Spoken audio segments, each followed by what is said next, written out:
We are so excited to be kicking off our first budget engagement forum of the season here in amazing Ward 5. Is Ward 5 in the house? I love it. We have a very action-packed, exciting evening for y'all to talk about your budget priorities. You're going to hear from our deputy mayors and about the work that they're doing each and every day. But first and foremost, you're going to hear from our mayor, Mayor Muriel Bowser. So welcome to the stage, Mayor Bowser.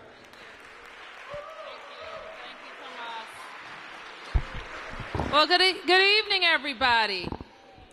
I am really happy to see so many people here today in the beautiful Edgewood Recreation Center in the heart of Ward 5. And I am very excited for you to hear from our teams what we've been working on all year to prepare the district's 25th balanced budget. I know that many of you are veterans of the budget engagement forums. I think this is our 6th round of budget engagement forums. And you've heard me say before that one thing I knew I wanted to change when I became mayor is when the outreach for the budget happens. When I was on the council, I worked with 2 mayors, and each of them prepared the budget, sent it to the council, and then that's when community outreach happened. Well, that's really not the best way for us to be able to bake in and evaluate community sentiment around certain issues and the priorities for Washington, D.C. The thing about the budgeting process is we all do it. If you run a household, then you do it. You have a certain amount of money coming in, you have fixed expenses, and you have things that you want to get done for yourself and your family. And you make decisions annually, monthly, weekly, and sometimes daily about how you will prioritize that spending. And that is exactly what we have to do every year as well. Now, we are very blessed and lucky in many ways in our city because we are a growing city where people want to live, where businesses want to start, and where people want to visit. And what that allows us to do is look at very robust revenues for the 700,000+ of us who live here and make pretty incredible investments in things that my fellow mayors and even governors around the country wish they could make investments in. It allows us to be innovative. It allows us to try some things. It allows us to test those things that we tried to see if they are working. And that is what we are going to talk to you tonight about. On March 19th, I'm going to take the information that we've been working on from our agency directors, deputy mayors, stakeholder groups, council members, and these budget engagement forums to make our budget proposal, which we will deliver to the council on March the 19th. Now, your work and our work doesn't end on March the 19th because the same process that I'm going through, the council will go through too. And so the things that we decide on in these engagement forums and through that budget process are very important. So it will be up to you and all of us to make sure that we are protecting those priorities in the entire process. I'll give you an example. Last year, we increased the Housing Production Trust Fund in our proposal from $100 million to $130 million because that's good. Because you told me, and you continue to tell me, that affordable housing is the #1 issue for our city. Likewise, I increased our Housing Preservation Fund so that we could preserve units from $10 million to $15 million. I also created a new fund for workforce housing because you also told me that you want police and firefighters and government workers to be able to live in D.C. And so how we incentivize workforce housing is also important. But I have to tell you, those investments didn't survive the entire process. The Housing Production Trust Fund was cut. You fought and helped me save the Housing Preservation Fund, but that was initially cut, and the Workforce Housing Fund was completely wiped out. So what I'm asking you to do is stay focused on this process to make sure that the priorities, your priorities, continue to be reflected not only in my budget, but in the final budget that is approved by the council.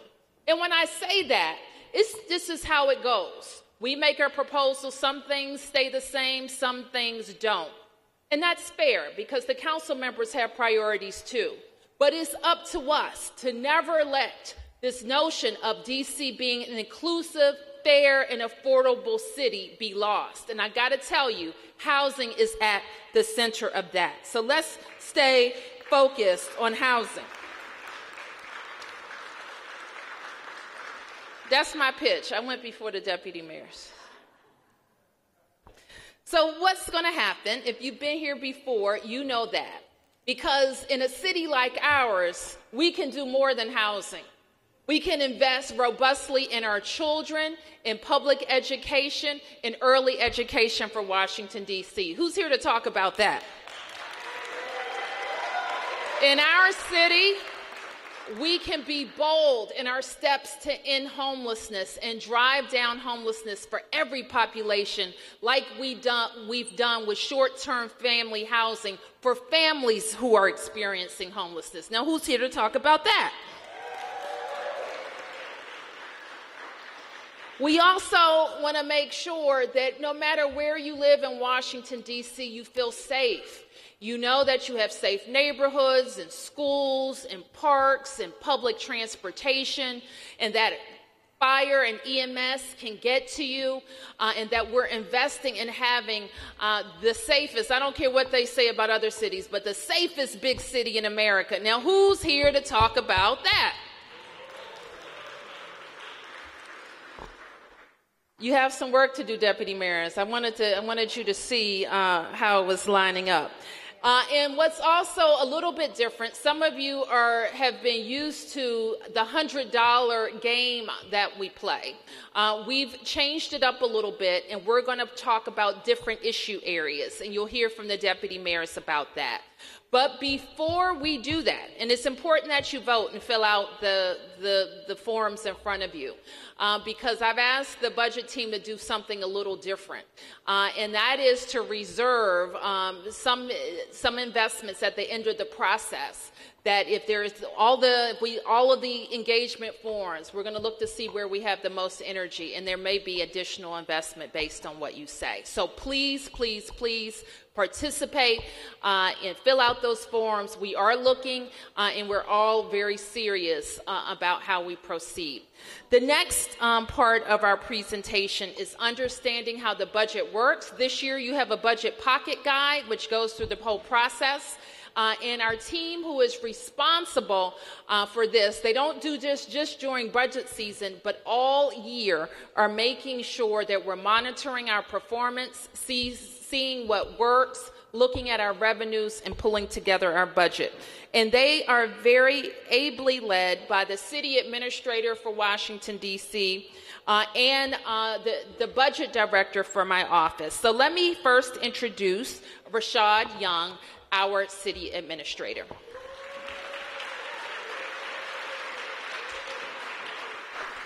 Well, good evening. It's budget season in DC. Who's excited by that? I don't think I caught that enthusiasm. There's 300 people here. Who's excited about budget in DC? So, as the mayor indicated, we are in the midst of our planning for fiscal 2020 and 2021. The budget's one of the most important things that we do every year, and it makes hearing from all of you equally important. Because our budget's more than a document, it really is our plan to move Washington, D.C. forward, and this can only happen with your support. The mayor told you, we've produced balanced budgets for 25 years, and this year is going to be no different. So the opportunities that we have today are going to help us get valuable insight about what your priorities and concerns are and how we can make that reflect in Mayor Bowser's fiscal year 21 budget. The Office of the City Administrator helps lead that process. Jeannie Reed, the budget director, is here. Her team is here at the tables.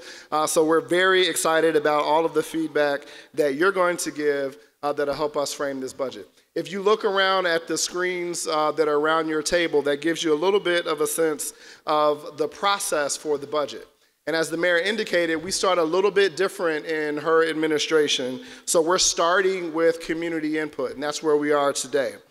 From that process, while we get your input, we get all of the input from the agencies of the district. Many of our agency leadership is here today. They'll be sitting at your tables, walking around, hearing your concerns. So we'll hear what the agencies think we should invest in. We'll hear what you think we should invest in. And then the mayor will release her budget. That's that sort of dark blue area in the preparation side. Then once the budget is released, we go to the council. We present that information to the council. The council has a series of public hearings around the budget, and they vote on the budget, and we send it to Congress.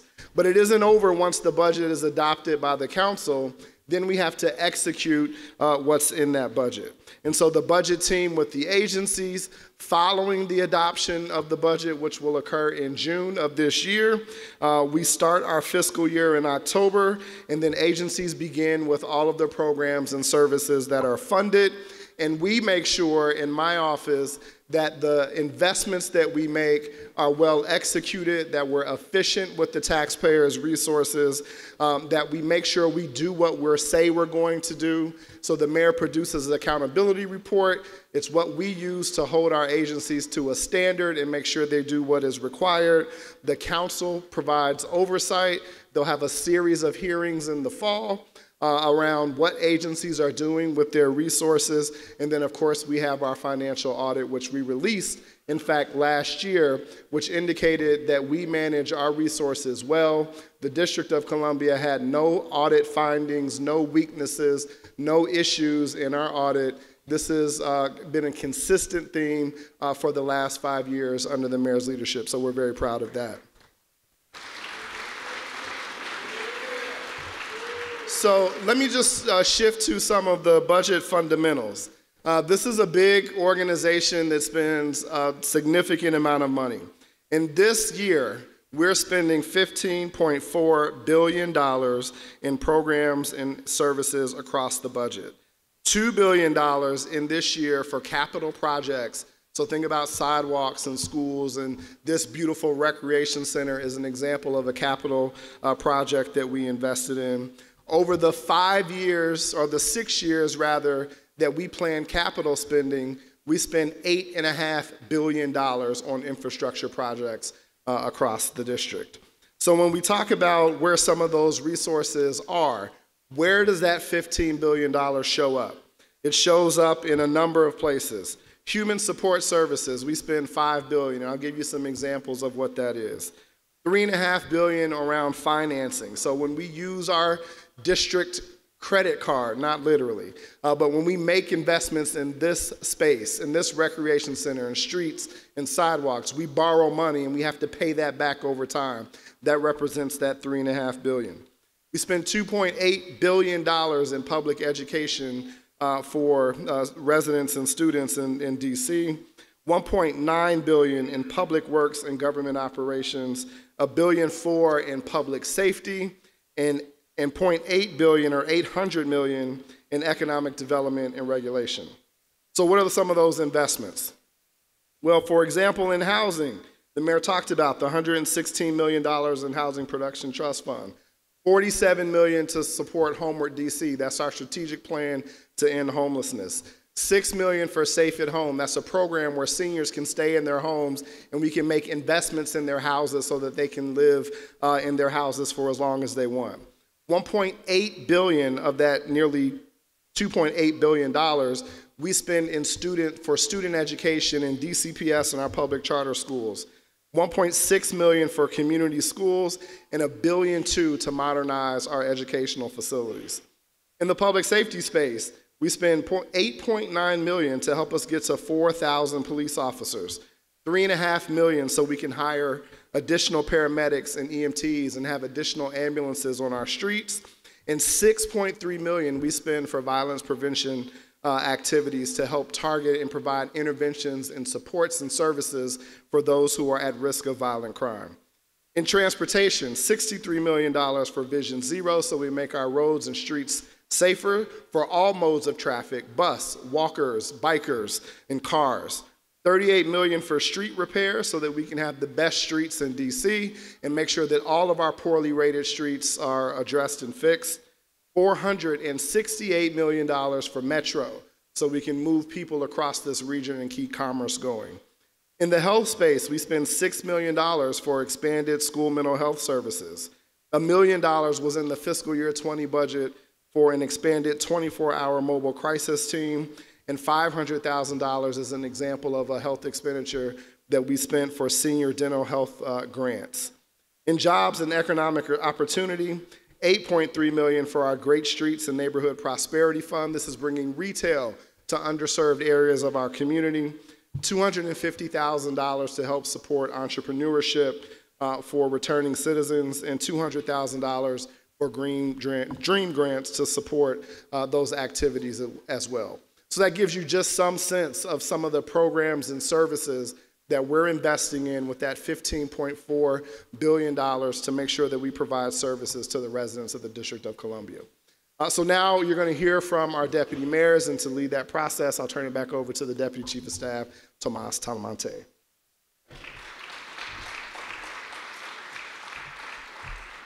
All right, so you heard from our city administrator about some of our past investments, but as we are preparing for FY 2021, we're excited to hear from you on your priorities for this upcoming fiscal year and what you want to see the mayor put into the budget. That is our budget collectively. So to get us kicked off with our deputy mayor pitches, we're going to start with our deputy mayor for education, Paul Kine, who will come up and will speak a few minutes about educational investments. Here he is. Good evening, everyone. Good evening, everyone. I'm Paul Kine, the Deputy Mayor for Education. We in the Bowser administration have a very simple vision for our public education system. Strong early childhood education for all our babies. High quality neighborhood by right public schools close to where families live, complemented by an innovative and exciting set of choice schools for families that want them, and very clear pathways into family-sustaining careers for all residents starting in high school. And we are on the right road to achieving this vision. Washington, D.C. is the fastest improving urban public school system in the country. Every year, families demonstrate their additional confidence in our schools as our enrollments continue to climb. And a recent Washington Post poll found that a staggering 82% of parents with children in public schools, 92% of parents with children in public schools think their schools are good or better than good. And these improvements are a direct result of all of the investments that Mayor Bowser has made consistently over the past several years. They are the direct result of all of the ongoing work that happens under mayoral leadership with council oversight, and they are the direct result of all of the extraordinary daily work done by our educators and our teachers. Are there any teachers here tonight?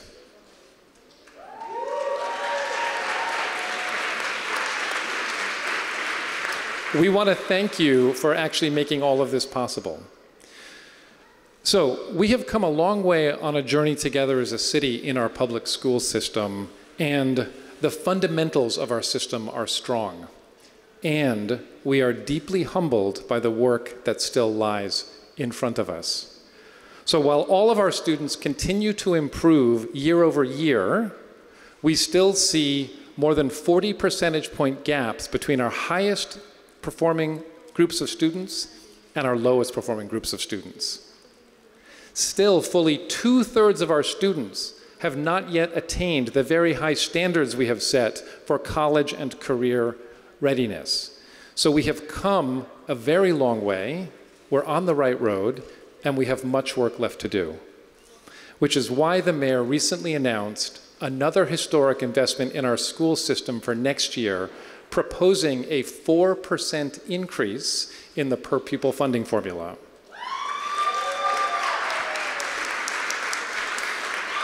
This investment would mean that we will be spending almost $2 billion on our schools to sustain and accelerate the progress for all of our students. Almost $2 billion next year. And while these investments are enormous, even with such investments, I'm really sorry to say, there are still budget trade-offs that we have to make and still some hard decisions. So tonight, we are asking for your advice. We're asking for your advice as residents and as taxpayers on two specific questions related to our budget in terms of education. First, in early childhood education, the mayor has invested in improving the quality of our early childhood centers. She has invested in ensuring we have more seats across the city to improve access. And she has invested in trying to make sure early childhood education is affordable for more families in the city. So the question we're posing to you is, which of these should we prioritize? Quality, more seats, or affordability?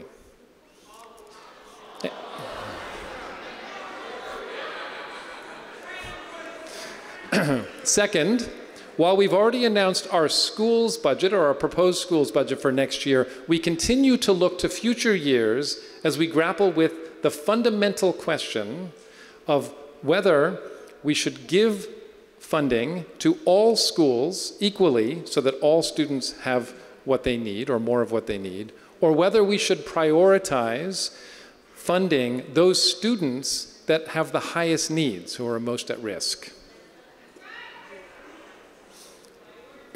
Your answer to that question might be both also. So now, we're going to turn to the table discussion so we can hear from you on these two topics. And I simply want to thank you for your time this evening. And I want to thank you for sharing, I believe sharing, our belief that Washington, D.C. can be a city in the country, the best city in the country for children in all of our communities to grow up and to thrive. So with that, Thomas? Thank you, Deputy Mayor. We are going to begin our first facilitation discussion at the table. So your facilitators are ready. Each of you have a facilitator discussion worksheet guide that you'll be using to begin our discussions around each issue. So we're going to begin that for a short bit, and then we'll come back and hear from our next Deputy Mayor on our next issue. So thank you all, and we look forward to hearing from you on your educational investment priorities.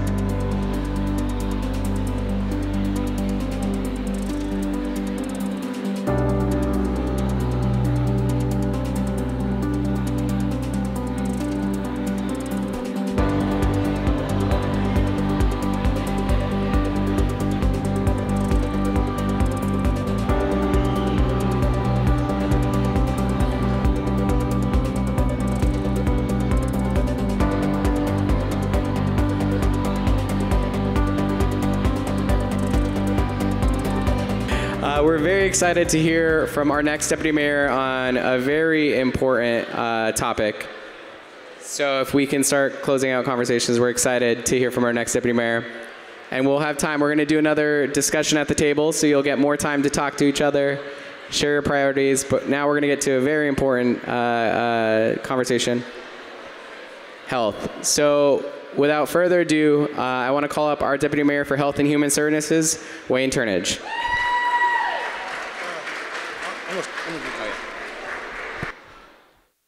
Good evening, everyone. My name is Wayne Turnage, and I have the distinct pleasure to serve as the Deputy Mayor for Health and Human Services, and also as the Director of the Department of Healthcare Finance. You will obviously hear a lot of pitches for your support tonight, but I will tell you there is one supposition that lives without challenge today, and that is that no city, large or small, can prosper and endure without the benefit of an advanced system of health care.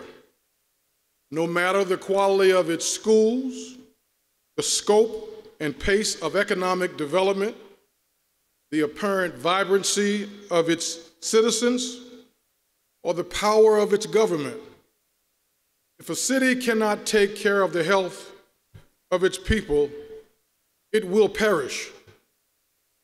Untreated illness can have a terrible leveling effect on a population, and the pernicious consequences of untreated disease are callously non-discriminatory. There are two important areas of the city where existing health challenges and the system of health care deserve special attention. I am talking about wards 7 and 8.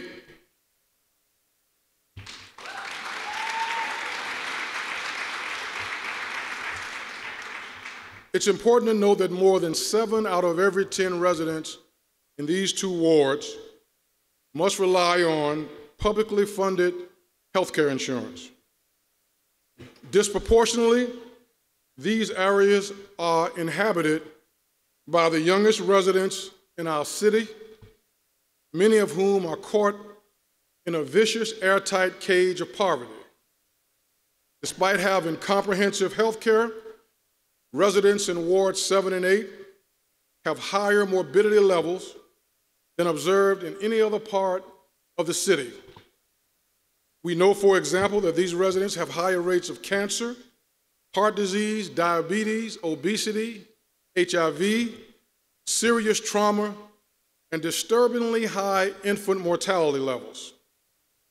Tragically, as a result of these confluence of factors, a child born in Ward 7 or 8 today can expect to live, on average, 15 years less than a child born in any other part of the city on that same day.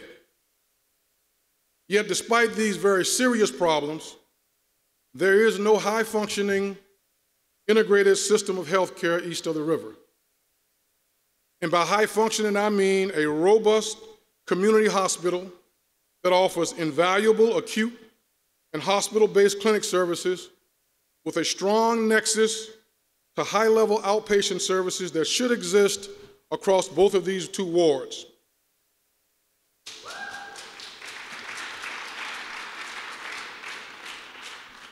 Because of what is nearly a barren health care landscape, many residents of Wards 7 and 8 forego critical diagnostic care, delaying treatment until their diseases have more seriously advanced.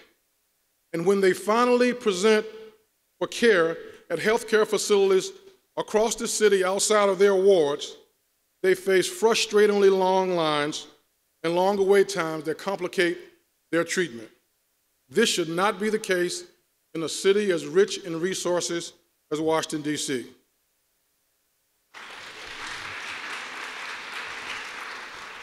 This is why the mayor believes that the best way to solve this problem is to ensure that there is a comprehensive, integrated healthcare system located east of the river with a modern community acute care hospital as its hub. This major investment in healthcare infrastructure would end the unequal access to quality healthcare and would most certainly improve the health outcomes for our residents in Wards 7 and 8. So I hope that all of you, regardless of where you live, will stop and examine your conscience as you consider this proposal, recognizing that the health care of all residents are diminished when the health care challenges of the residents in Wards 7 and 8 are not properly addressed. Thank you.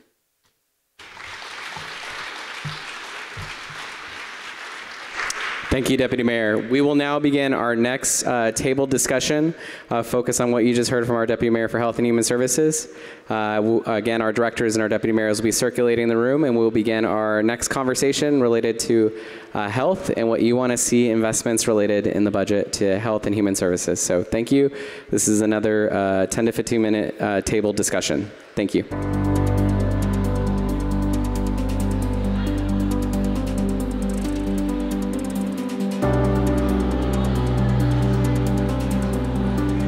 All right, we've already had two really great Table discussions. We have 3 more deputy mayors that you're going to hear from. So you're going to hear about public safety next. Then you're going to hear about transportation. And you're going to hear, last but not least, about housing. So we're going to get started on our next portion. And to kick it off is our deputy mayor for public safety and justice. Deputy Mayor Kevin Donahue is coming up now.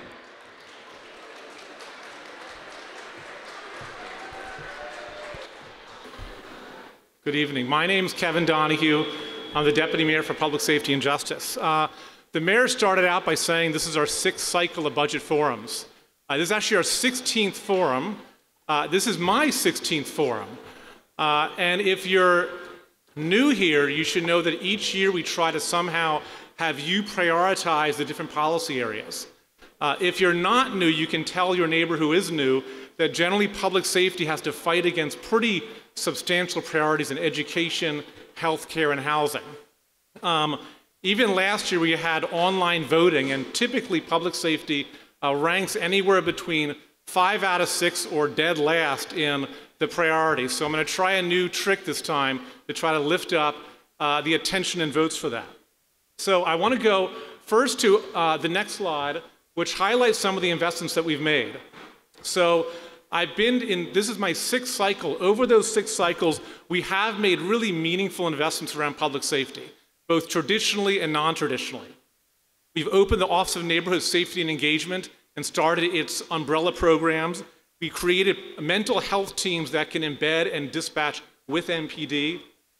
We have social workers now who are in emergency rooms.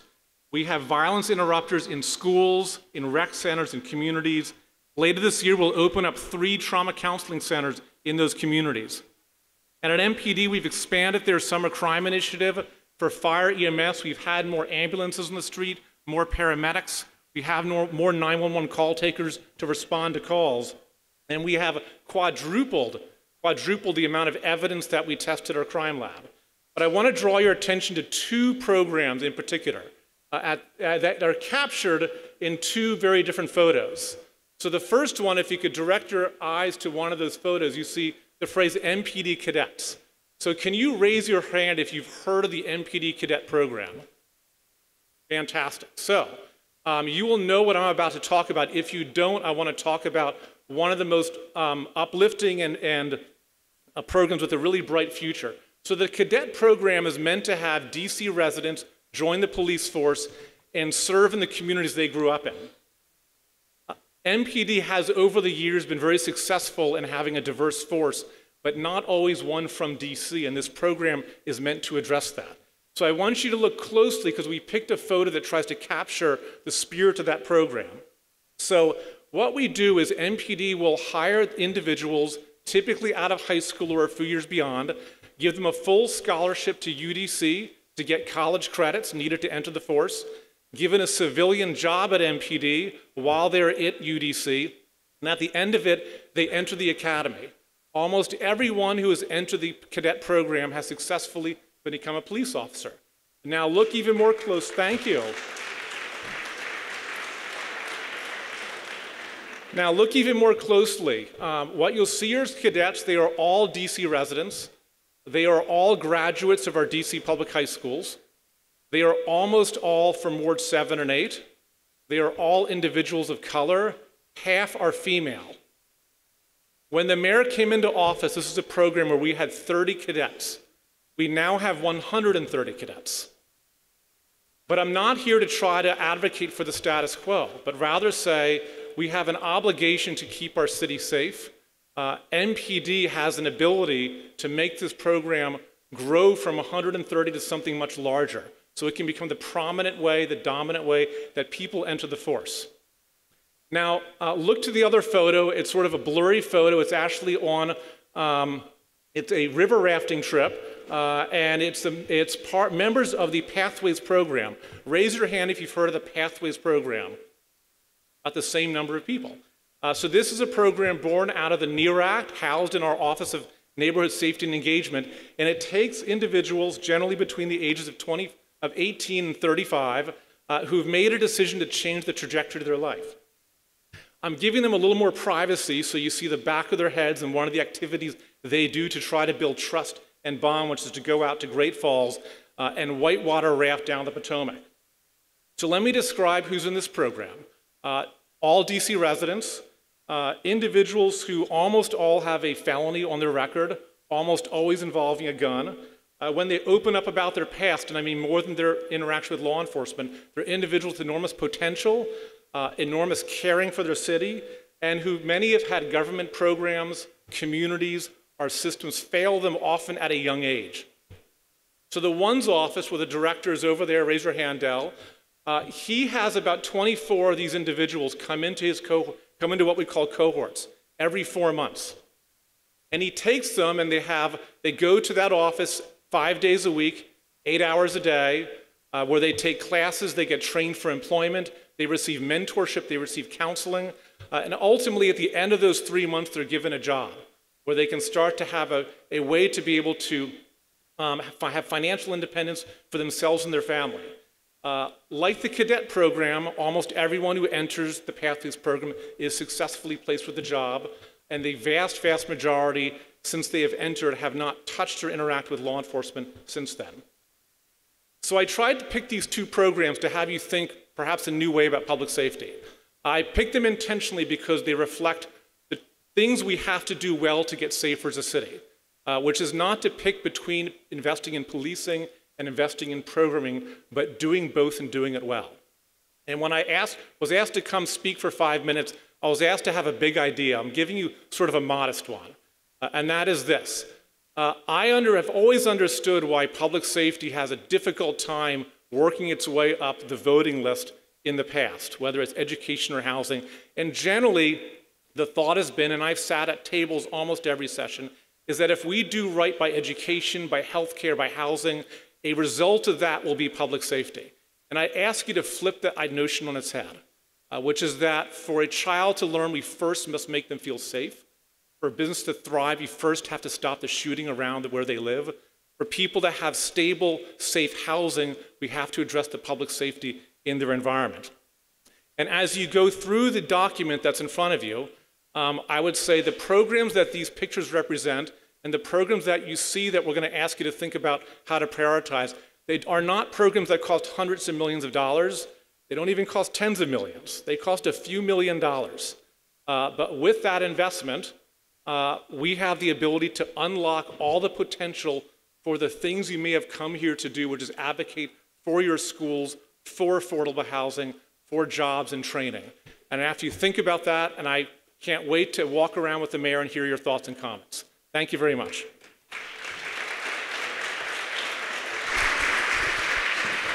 Thank you, Deputy Mayor. We will now begin the next table facilitation discussion.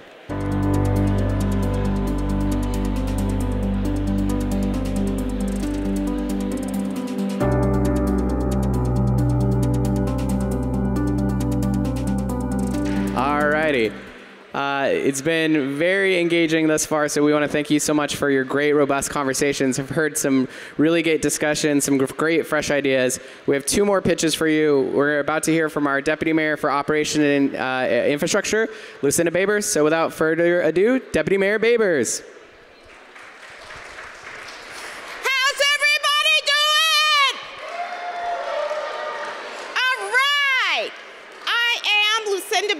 Deputy Mayor for Operations and Infrastructure. I am the mayor's newest cluster. I have a whole bunch of agencies, but right now we're going to talk about all things transportation. How many people took some transportation to get here? Everybody's hand should be, even if you walked, that was transportation. So first of all, we're talking about how do we get you anywhere in the district within 30 minutes for $5. Now, that's a tough call, but that's what we're working on, okay?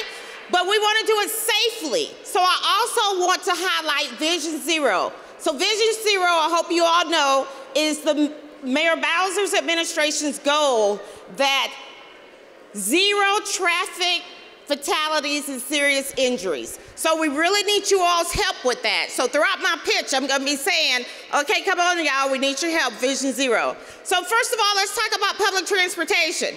We are delighted that we were able to give Ramada $468 million this year. We're talking FY20. 23 million of that was Kids Ride Free. Little Johnny can get to school for free. Okay, if little Johnny not going to school, it's not because he can't get there. Okay, so we also looked at our circulator bus. We're going to be introducing a Ward 7 route. Yes. We're also looking at dedicated bus lanes. Y'all know we have the H&I dedicated bus lanes. If you're like me, I sit on the Metro bus and I'm in traffic. So I like to really be where I was trying to get to. So we're going to be looking at that. So we're just looking at a lot of things to encourage you all to use public transit because we want you all to use public transit. Now, let's go to a next mode, cycling. First of all, we want you all to follow the rules of the roads if you're cycling, okay? Please, little Johnny is watching. Little Johnny sees y'all just drive through the red light and he gonna try it too. And he gonna end up not as successful. So please, rules of the road. But we are rolling out the bike lanes. We continue to do that. And we also invested this year $10 million in the Capital Bike Share Program. So 18 more additional stations throughout the district. Trying to get y'all to where you need to be, okay? So now, if you're not cycling, what else may you be doing? Let's talk about walking, okay? You should be out there walking, getting your exercise. But guess what? We need you to put the phones down and we need you all to walk across the crosswalks, Vision Zero. We've already had 6 traffic fatalities. Little Johnny is watching, and he don't understand what you all are doing. But for walking, we are working on streetscapes. We're putting about $240 million in the streetscapes. We're starting to work on sidewalks. So we're trying to get you there if your mode of travel is walking. So hopefully you all are doing a lot of walking. Now, some of us need to drive.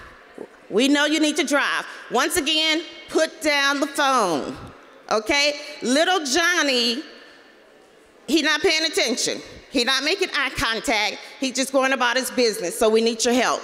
So if you are driving, though, we have intersections that are dangerous. We're working on those streetscapes. We're trying to get rid of those dangerous intersections. If you're like me, you avoid Dave Thomas Circle at all costs. I do not drive that. I do not understand it. And so we're working on it. Y'all know that's where the Wendy's is on Florida Avenue. So we're working on that. We just broke ground a couple of weeks ago at the 16th Street Circle.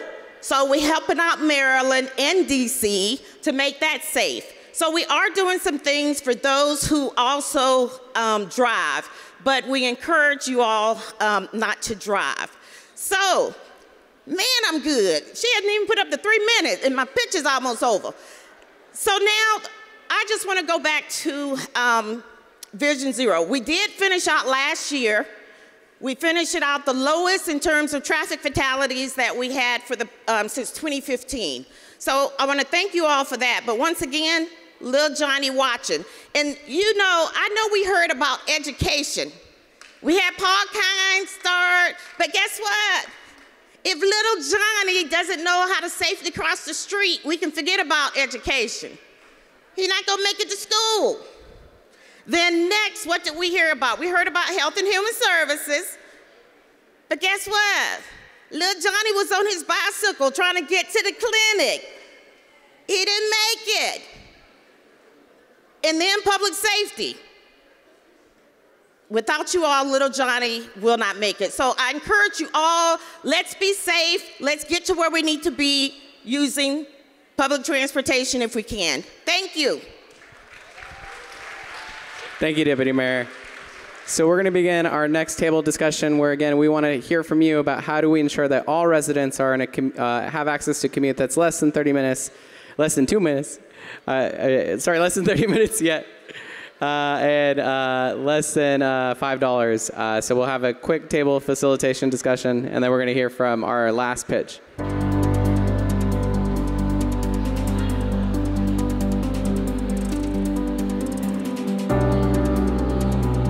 Well, we have one last pitch for y'all, and it's a very important issue. So we're just going to get right to it because we want to reserve some time for y'all to get back to the tables and discussing. So without further ado, John Falchicchio, our Chief of Staff and Acting Deputy Mayor for Planning and Economic Development. Good evening, everyone. All right, tap the person next to you and say, we're going to talk about housing. All right, now listen, we're going to have a little audience participation. All right, so I need everybody's attention for one moment. So we're going to take a quick survey, right? And by a show of hands, and when you raise your hand, I need you to keep it up throughout the survey, okay? So, how many people have lived in DC their whole life? Raise your hand. All right, let's give them a round of applause. All right, now I need you folks to keep your hands up. Keep your hands up. Now, how many people like you have lived in DC for over 20, or like me, excuse me, have lived in DC for over 20 years?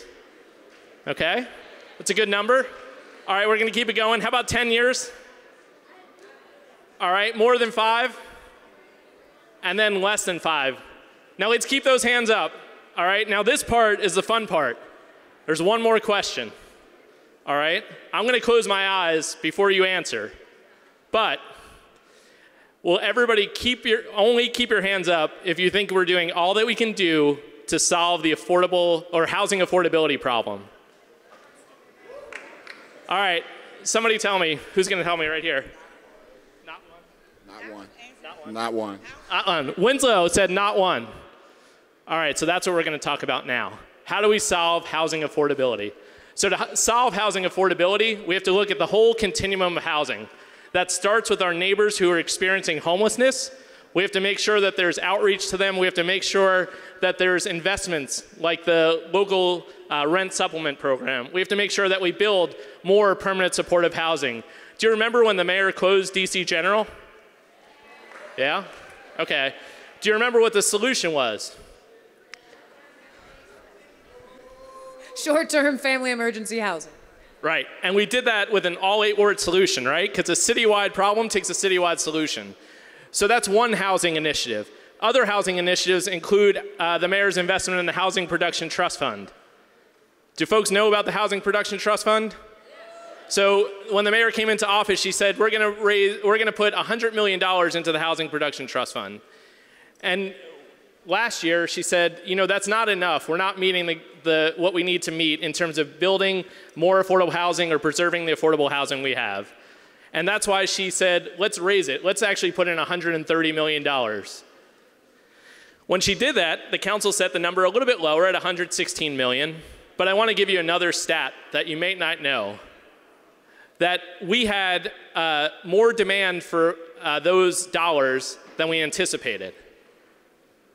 Can anyone guess how much demand we had for that $116 million? Wow. I said 3 times what we had available. 3 times. That is actually hitting the nail on the head. We actually have $340 million in applications for the Housing Production Trust Fund. So do you think we need more money towards housing?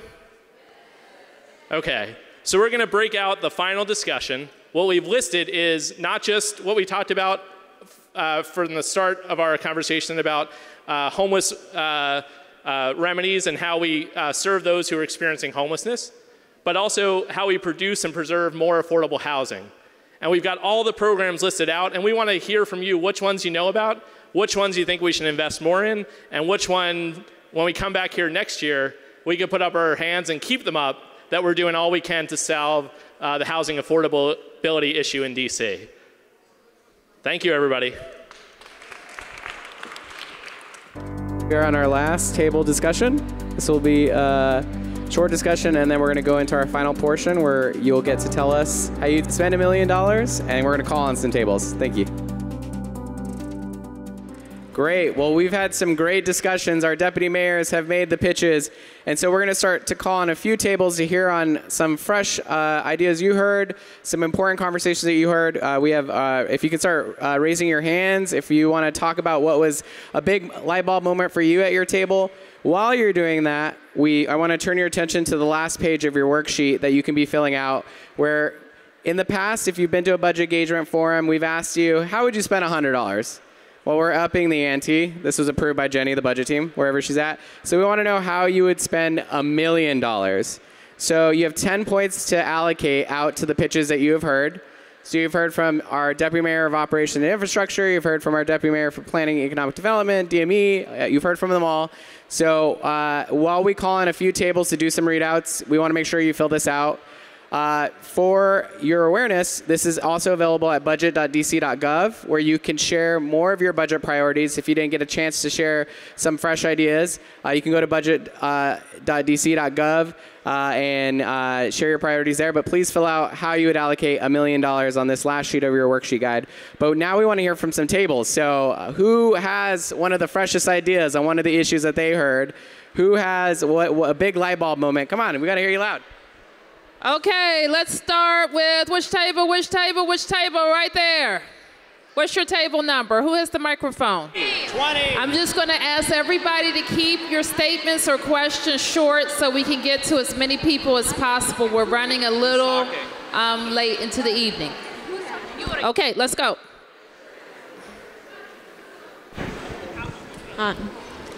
Thank you. My name is Judy. I'm a single mother. I've been living here for 1 year, and I'm concerned about Alliance program because we have to renew every 6 months, and we want to renew every 1 year, so we cannot spend one whole day in the facilities of human resources. Okay. And we want to renew in another facilities. Okay. That's what we want. Thank you for that. And I talked to a number of you today. So that's table 20 has a human services ask for Alliance. Yes, table 4. Good evening. My name is Ivan Johnson. One of the things we discussed is the fact that some of the issues affecting our children, half of the children in DC have suffered 2 traumatic childhood events. We felt that giving people mental health therapy, putting it inside the schools, we have a lot of children suffering from PTSD, they can't concentrate in school. So this leads to other effects, not only the education gap, but also public safety issues. We think that giving them mental health before they get into trouble will reduce their footprint and safety social nets and actually save the city some money. I think it's $3.5 million per school, for 3 to 4 counselors would do the trick. We'd like to see some of the budget allocated to that means. Well, thank you. So the question was about more behavioral and mental health in schools. You'll be happy to know we're considerably invested in our behavioral health services in schools, and we will continue to make it a priority. Yes? All right. Okay. Hi. My name is Jane. I live in Ward 5, and I was at the bleacher table over here. Hi, Jane. Hi. I'm showing off my swag from the Maternal and Infant Health Summit because we talked a lot about improving outcomes for parents, for mothers, and for young children here in DC. The council unanimously passed the Birth to 3 for All Act.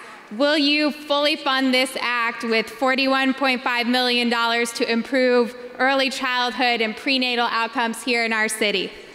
Well, I don't know how much we will invest in it. But we are heavily invested in a lot of strategies for early childhood, as we have been for the last 5 years in maternal and infant health. Part of the question that you heard from Paul at the outset is how do we get there? The act that you mentioned that the council passed has a number of ways to get there. Most of it is with teacher pay, and that's one way to do it. We have another strategy that we have implemented over the last several years that has gotten us to 1,000 new seats across the district, which is also important because many families cannot find a slot anywhere. And so we've been invested in that, and we've used government facilities to do it. We've also incrementally invested in our subsidy reimbursement. So our child care centers can pay higher wages because they're getting a higher reimbursement from us. So as we look at what we're going to include in this budget, we're balancing all of those things. Thank you. Yes, table 1. Hi, my name is Hodge, and Myself and many other providers in this room and family members, we work with people with intellectual and developmental disabilities. And right now we are trying to see how you can help and support us to be able to increase the DSP wage for people that's work, for the staff that's working with people with intellectual disabilities. Thank you for that. So I understood from talking to a number of folks that the council passed another piece of legislation regarding workers that are supporting our residents with intellectual disabilities to go, as I understand it, from the minimum wage to $17 per hour. So that's another Health and Human Services. So look on your sheet on the final page and say, I think it'll be more than $1 million, but it'll be well worth it. So let's see if we can, what we can do to work on that. Now let me mention something because this is the second thing that was mentioned that was an action by the council passed. And have you heard the term passed subject to appropriation? Do you know what that means? So that means it's become law, right? So the council can pass something and make it law, but it takes funding for it to actually be implemented into law. And so there are a couple of ways that it happens. I can include it in my budget and they approve it. I may not include it in my budget because at the end of the day, at the end of the year, when I look at all the bills that the council has passed subject to appropriations, last year that number was over $1 billion. So even with everything that they passed, and it could be unanimously, and I could agree with it, it would be hard for me to fund everything that they passed subject to appropriations. It's hard for them to fund everything that they pass subject to appropriations. That's why Birth to 3 wasn't funded by the council last year. So I just want you to have that as context, that a lot of good things get passed, and some of them are aspirational, or some of them it will take a few budgets for us to get to. So just keep that in mind, that every year, if it's something that's important to you that gets passed by the council, sometimes it has to happen over many budget cycles, okay? Yes, ma'am. So, hi, I'm Robin Shafford. I live in Ward 3, and I actually stood up to make the same comment about the DSP Wage Act. So this is a follow-up to that, which is that on every issue that we discuss tonight, if people with disabilities are going to live full lives in our community, integrated into the community, we need to think of each of these issues with a disability lens. That's true for education, it's true for housing, it's true for transportation, it's true for health. So I would ask if you would commit as you go through each of these issues to taking an extra minute and looking at it through a disability lens so people with disabilities and seniors can be a part of our vibrant communities here in DC. Thank you for that excellent point. Yes, table number 7. Hi, my name is Sabrina. I live in Ivy City. I made this point earlier. I'm with the Friends of Pramel and Empower DC, and we're asking for $2 to $3 million to pay Union Station Redevelopment Corporation to remove their claim on the Alexander Pramel school site. Okay. That's the site that we're wanting for our neighborhood as a recreation center, library, basketball court, playground for our community. Also, $250,000 for an Ivy City small area plan, $3 million for Ivy City interim recreation and library services now while we wait, and $18 million for the restoration of the Alexander Pramel School as a community center and creation of community park and playground. All right, well, thank you. That's a comprehensive list. And as I mentioned to you, we owe you some to circle back with you to give you the status of the project. And my recollection, as I mentioned to you, was that recreation is included in the project, but let's see where it stands. Yes.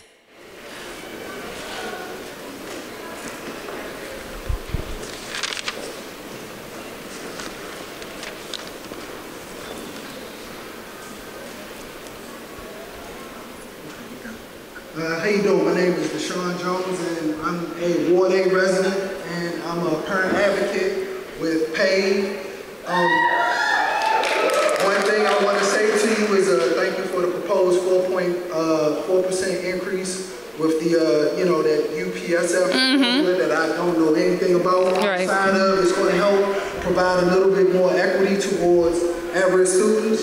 But also, we definitely need to provide DBH with that $14 million to help get all of our schools the clinicians that they need for social emotional learning, and that helps with our children's growth from 0 to 3 all the way up to adulthood. Okay, so that's another item for the HHS cluster. I should have mentioned that the Cromell School was for the DEMPED cluster.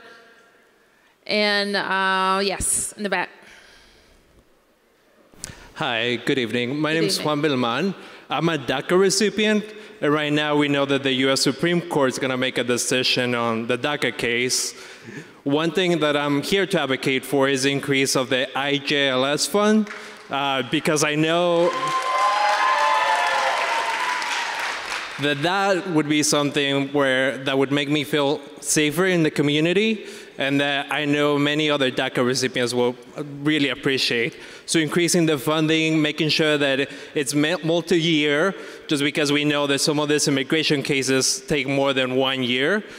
So making sure that the funding and the support is there for all of us. Thank you. Okay, thank you. Yes.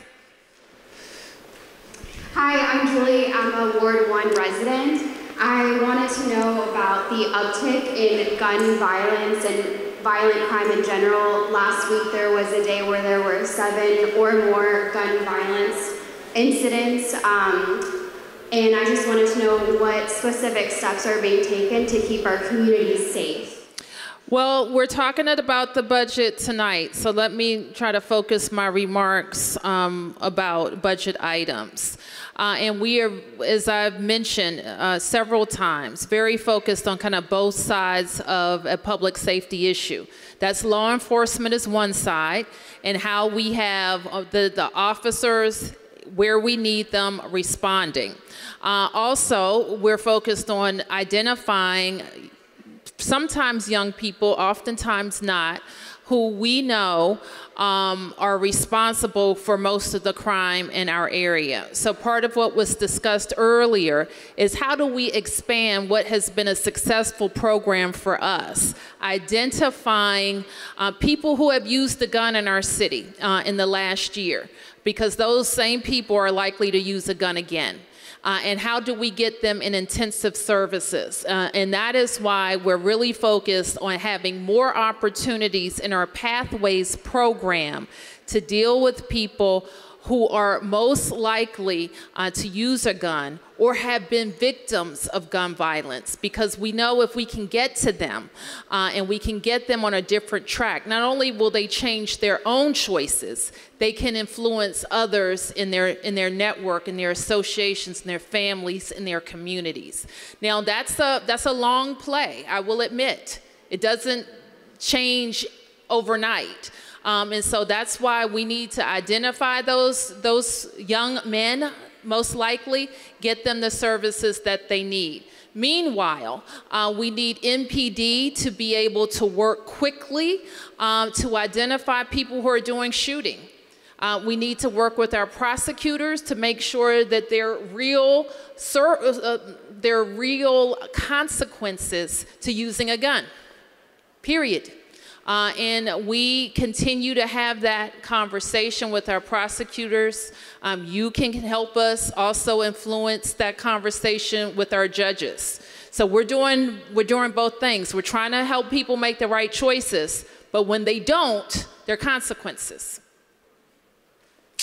Yes. Hello, my name is Destiny Sharp. I'm an advocate for quality and great health care in DC. And Muriel Bowser, in 2015, in your State of DC address, you said that something along the lines where basically if we want our city to welcome and keep families in the city, we have to create opportunities that are going to be best for them. And creating opportunities means improving the life and safety of all the residents in DC. That sounds like something I said, yes. Yes! Yes. With that being said, you know, we want to keep that going. Like, I'm a Wolf Board member, and I'm really concerned about the future of our generation coming up, like everything coming up with our generation. All right, Destiny, what's your question? My question is, with that being said, as far as early child care education in DC, like you in particular, like what does that look like to you? And I know other people have asked those questions as well, but like you in particular, not you as the mayor, but you as Muriel Bowser, what does that mean to you? That means that I'm going to tell you real quick what that means. That means that you shouldn't have to decide to move out of DC because you have a baby. All right? That's kind of basically what it means.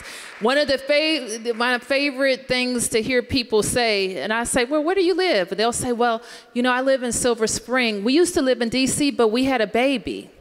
And I said, well, you know, we have babies in DC. So that's not a reason for you to have to leave DC.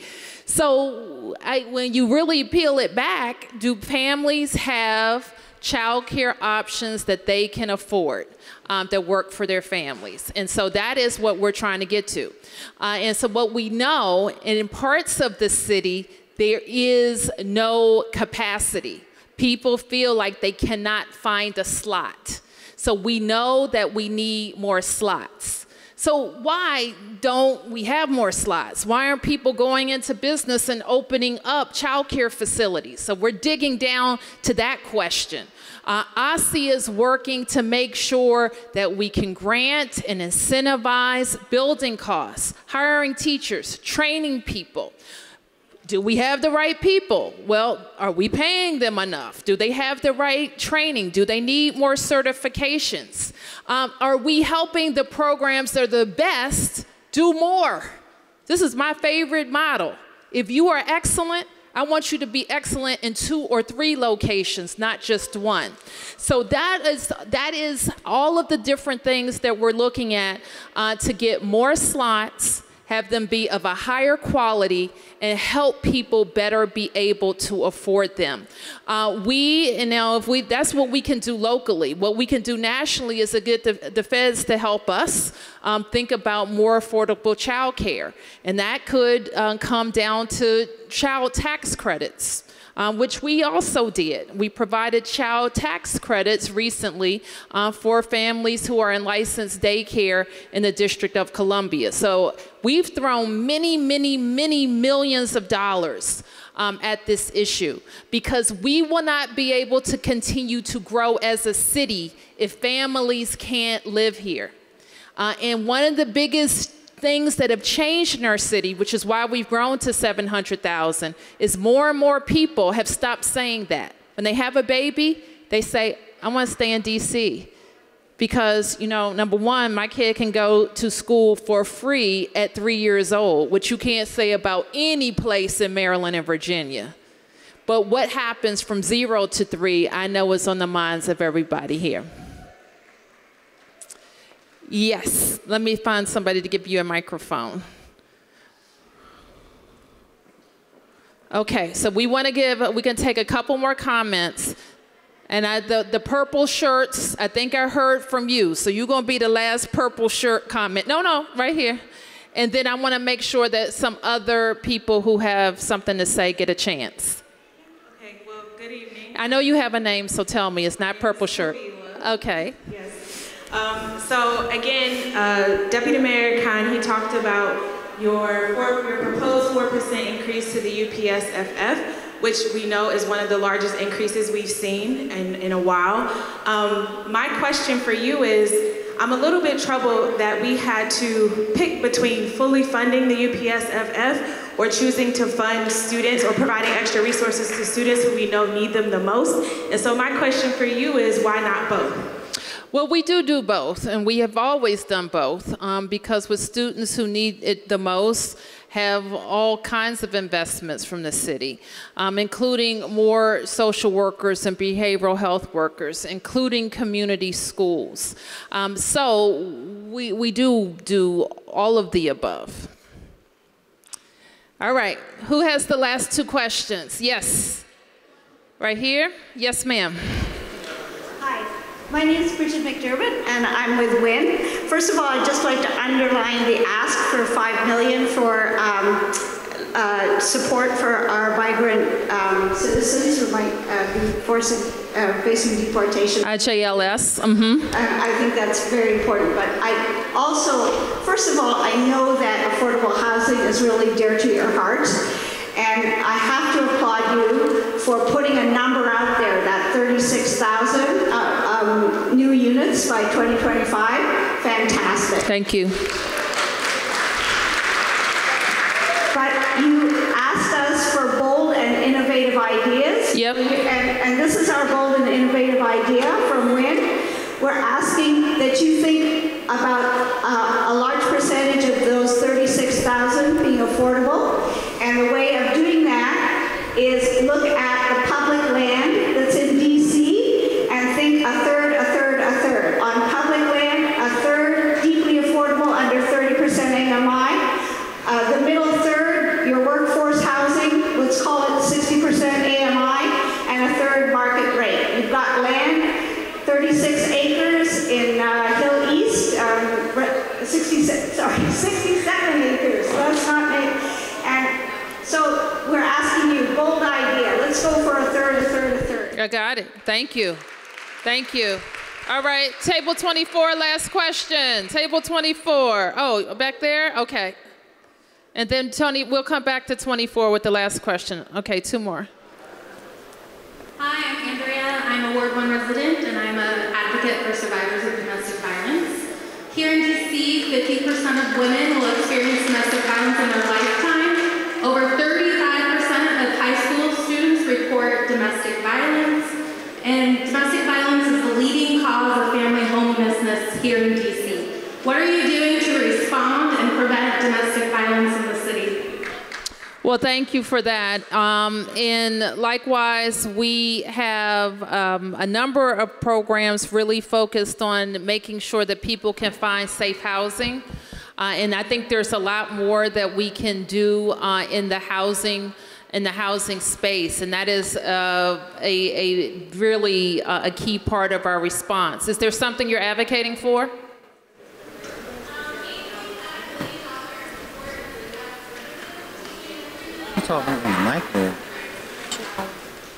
$8 million because there is a $3 million gap. Okay. Okay, so this is a public safety ask, $8 million. Yes, ma'am, with the purple scarf. Good night, Mayor. Hi. My name is Mayor.dc.gov, and I would like to bring back to the fund the DC Wage Act. Okay. I heard you mention that we want to raise it from $15 to $17.25. We're not asking for a lump sum to raise it to $17.25. What we would like to do is do an incremental increase so that we have some leverage. Since the minimum wage is coming close to the living wage, we have seen an almost 40% turnover rate increase from what we've had in 2017. We just need $8.8 million to do an incremental rate hike for people who are now coming in. Over how many years? Over how many years? Looking about 5 years. 5 years, okay. 5 years to get to 1725. Yes. Okay. 8.8 million in the public safety. Make sure you put that on your list. All right, you all did good. That was a great discussion. Give yourselves a round of applause. Let's thank our budget team, Jenny Reed and team, the city administrator and team, and the deputy mayors. Let me also remind you that we have 2 more sessions. Tomas will tell me where they are. UDC on Thursday and Kenilworth Recreation Center on Saturday. Tell your friends, you're welcome to come back, but you don't have to because we're gonna have the same content, but let your neighbors know. Thank you, everybody.